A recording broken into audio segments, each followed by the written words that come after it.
Hi hello friends, എല്ലാ കൂട്ടുകാർക്കും നാളത്തെ എപ്പിസോഡിൻ്റെ റിവ്യൂയിലേക്ക് സ്വാഗതം.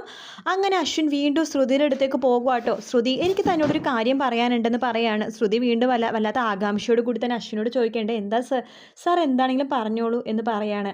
ആ സമയത്ത് അശ്വിൻ മനസ്സിൽ വിചാരിക്കാണ്ട്, ഇവൾക്കറിയാലോ ഞാൻ എന്താ പറയാൻ മഞ്ഞെന്ന്, ഒന്ന് സമ്മതിച്ച് തന്നാൽ എന്താ എന്നൊക്കെ അശ്വിൻ ഇങ്ങനെ വിചാരിക്കുന്നുണ്ട് കേട്ടോ. ശ്രുതിയും ഇങ്ങനെ വിചാരിക്കുകയാണ്. അങ്ങനെ ഞാൻ മനസ്സിൽ വിചാരിക്കുന്ന കാര്യം തന്നെ അശ്വിൻ സാർ പറയാൻ പോവാണ്, പ്രണയം വെളിപ്പെടുത്താൻ പോവാണ് എന്നൊക്കെ ശ്രുതി ഇങ്ങനെ മനസ്സിൽ വിചാരിക്കുകയാണ്. ആ സമയത്ത് അശ്വിൻ്റെ ഫോൺ ബെല്ലടിക്കുകയാണ്. അശ്വിൻ ഒരു സെക്കൻഡ് ശ്രുതി എന്ന് പറഞ്ഞിട്ട് അവിടെ നിന്ന് അങ്ങോട്ട് പോകുക കേട്ടോ. എന്നിട്ട് ഫോൺ എടുക്കുന്നുണ്ട്. ആ സമയത്ത് പോലീസ് സ്റ്റേഷനിൽ നിന്നാണ് വിളിക്കുന്നത്. ഇന്ന കാറിൻ്റെ നമ്പർ നിങ്ങളുടെ കാറിൻ്റെ നമ്പർ അല്ലേന്ന് ചോദിക്കുമ്പോൾ, അത് എൻ്റെ കാറിൻ്റെ നമ്പർ എന്ത് പറ്റി സാർ ചോദിക്കുമ്പോൾ, ആ വാഹനത്തിൽ സഞ്ചരിച്ച ആൾക്കാർക്ക് അപകടം പറ്റിയെന്ന് പറയാണ്. അതിനെട്ടി അശ്വിൻ നേരെ നിലത്തേക്ക് വരുന്നുണ്ട്. ആ സമയത്ത് അഞ്ജലി ഹോസ്പിറ്റലൊക്കെ പോയിട്ട് തിരിച്ചു വരുക കേട്ടോ. കയ്യിൽ കെട്ടും, തലയിൽ കെട്ടൊക്കെ ഉണ്ട്.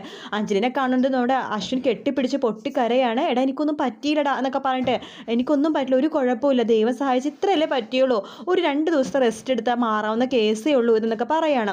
അശ്വിന് വല്ലാത്ത വിഷമം തോന്നുന്നുണ്ട്. എൻ്റെ ചേച്ചിയാണ്, എനിക്ക് അച്ഛനും അമ്മയൊക്കെ ചേച്ചിയെ നഷ്ടപ്പെട്ടാൽ പിന്നെ നീ ഞാനില്ല എന്നൊക്കെ പറഞ്ഞ് പൊട്ടിക്കരയാണ്.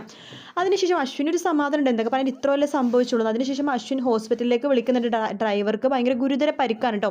അപ്പോൾ ഹോസ്പിറ്റലിൽ വെച്ചിട്ട് അശ്വിൻ പറയുന്നുണ്ട്, ഡ്രൈവർക്ക് ഒരു കുറവും ഉണ്ടാകാൻ പാടില്ല, എല്ലാ ചികിത്സാ ചിലവും ഞാൻ നോക്കിക്കോളാം, എന്തൊക്കെ രീതിയിൽ നിങ്ങൾക്ക് രക്ഷപ്പെടുത്താൻ പറ്റുമോ ആ രീതിയിൽ രക്ഷപ്പെടുത്തി തന്നേ പറ്റൂ, ഏതെങ്കിലും ഹോസ്പിറ്റലിൽ കൊണ്ടുപോകണമെങ്കിൽ അങ്ങനെയും ചെയ്യാമെന്നൊക്കെ പറഞ്ഞിട്ട് അശ്വിൻ ഡ്രൈവറിൻ്റെ ജീവൻ രക്ഷിക്കാനും നോക്കുന്നുണ്ട്. അതിനുശേഷം വീണ്ടും ശ്രുതിയുടെ അടുത്തേക്ക് വരാൻ വേണ്ടി ഒരുങ്ങുവാണ് അശ്വിൻ. ആ സമയത്താണ് ശ്യാം ഒരു പണി ഒപ്പിക്കുന്നത്. ശ്യാം ആ പൊട്ട് തൊട്ട ആ ഒരു കണ്ണാടി ഉണ്ടല്ലോ, ആ കണ്ണടിയിൽ എഴുതി വെക്കും, എനിക്ക് നിന്നോട് സംസാരിക്കണം, മുകളിലേക്ക് വരാൻ പറയാം. അതായത് അശ്വിൻ എഴുതുന്ന പോലെ എഴുതി വെക്കും. ശ്രുതി വിചാരിക്കും അത് അശ്വിനാണ് എഴുതി വെച്ചതിന്. ശ്രുതി വേഗം മുകളിലേക്ക് കയറി പോകും കേട്ടോ.